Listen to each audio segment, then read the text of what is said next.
In August of 1746, the British Parliament passed a law that sounds utterly absurd today. If you were caught wearing a pleated wool garment in the Scottish Highlands, you were thrown into prison for 6 months without a trial. If you dared to wear it a second time, you were exiled to the other side of the world and forced into 7 years of hard labor on an overseas plantation. An entire world empire became terrified of a single piece of clothing. Call it a skirt, and you miss the entire point. What the Scots wore was a kilt, a knee-length garment made of heavy wool, pleated at the back, flat across the front apron, and secured with leather straps. While modern skirts are a choice of fashion, the kilt was born out of raw necessity and survival. Yet behind this famous piece of clothing lies an even bigger mystery. Almost everything modern pop culture tells us about its origins is completely backwards. To understand why a global power tried to outlaw a piece of fabric, we have to travel back in time to 16th century Scotland. Picture the Highlands, a land of freezing rain, dense fog, roaring rivers, and muddy mountain paths. If you tried to walk through this wild terrain in ordinary trousers, you would quickly realize why pants were a terrible idea. Wet fabric clings tightly to your legs, becoming heavy, freezing cold, and painfully uncomfortable. Instead, the early Highlanders wore the féileadh, or the great kilt. This was not a pre-sewn outfit.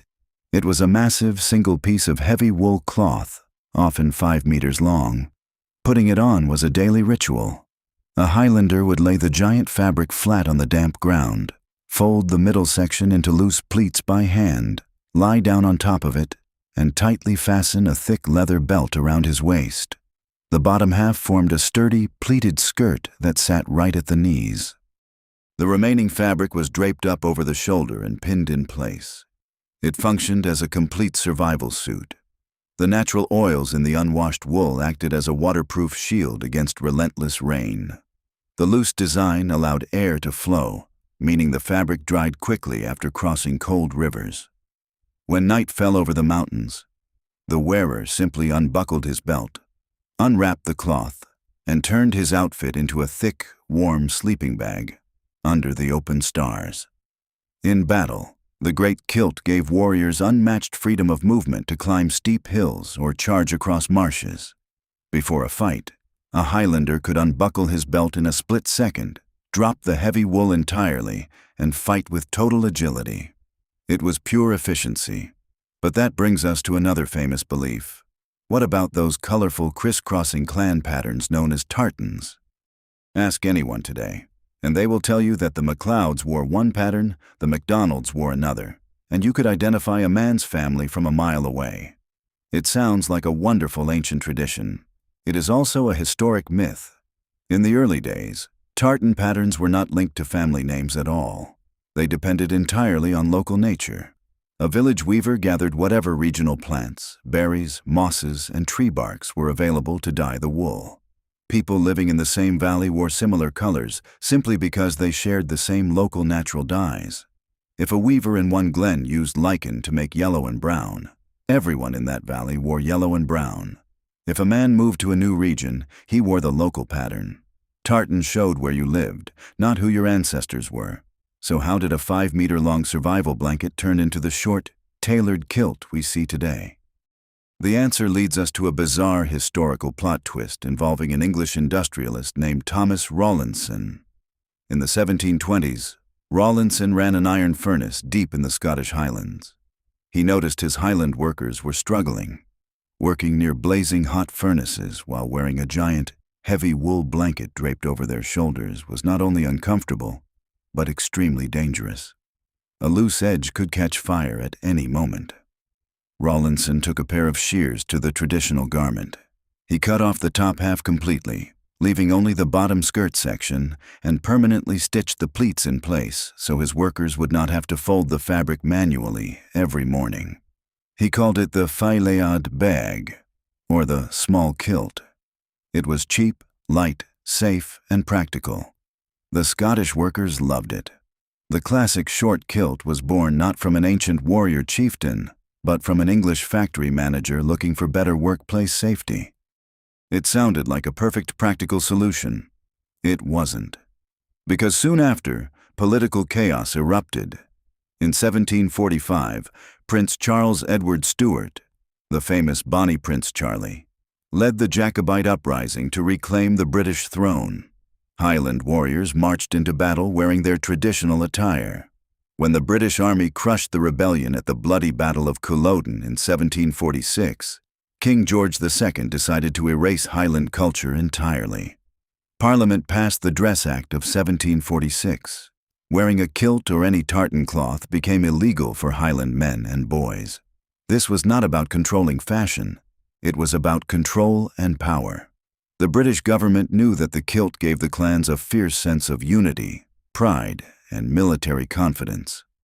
By outlawing their traditional dress, the Crown hoped to break their spirit and force them to assimilate into English culture. That ban should have killed the kilt forever. Instead, it made things far more complex. While ordinary citizens faced prison or exile for wearing a kilt, there was one major loophole: Scottish military regiments serving inside the British Army.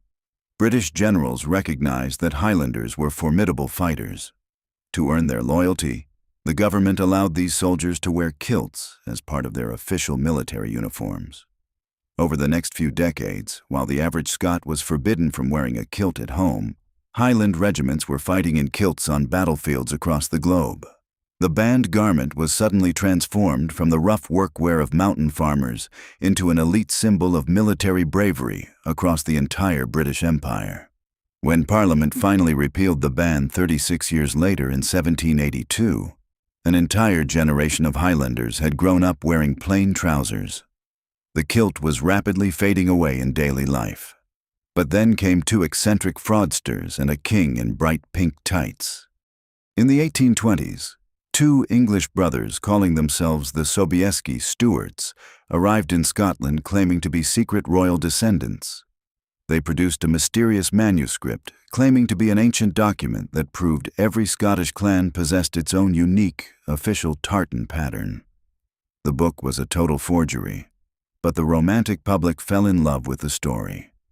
At the exact same time, in 1822, King George IV staged a landmark royal visit to Edinburgh, the first visit by a reigning monarch to Scotland in nearly 2 centuries. The famous Scottish author Sir Walter Scott organized the event, declaring that every gentleman in attendance should wear high-grade Highland dress. The king, who was heavily overweight, spent a fortune on an extravagant tartan outfit, complete with bright pink tights worn underneath his kilt to conceal his legs. Tartan fever swept high society overnight. Textile manufacturers rushed to design hundreds of brand-new tartan patterns, randomly assigning them to historic clan names. Wealthy elites who had never set foot in the rugged mountains were suddenly spending massive fortunes on tailored kilts to claim romantic heritage. The humble survival garment of Highland laborers had completed a bizarre transformation into high-class luxury fashion. If you are enjoying this deep dive into history and want to improve your English while learning incredible stories, make sure to subscribe to Origin Stories. We share hidden chapters of history every week. Now, back to our story. By the 20th century, the kilt made its final appearance on the battlefield during World War I. Scottish regiments charged into the muddy trenches of Europe wearing their traditional wool kilts. German troops, stunned by their fierce charges, famously gave them the terrifying nickname, the Ladies from Hell. However, modern industrialized warfare brought a sudden end to the kilt's combat career. In the damp trenches, heavy wool soaked up water and thick mud, making it painfully heavy to move. Even worse, during chemical gas attacks, deadly mustard gas reacted with the bare skin exposed behind a soldier's knees, causing severe injuries.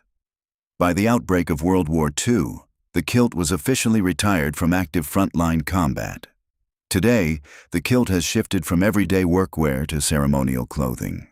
It is worn with deep pride at weddings, formal galas, cultural festivals, and international sporting events. People often ask if Scots traditionally wear anything underneath. In military settings, strict rules often required undergarments, while in casual settings, it remains a matter of personal choice.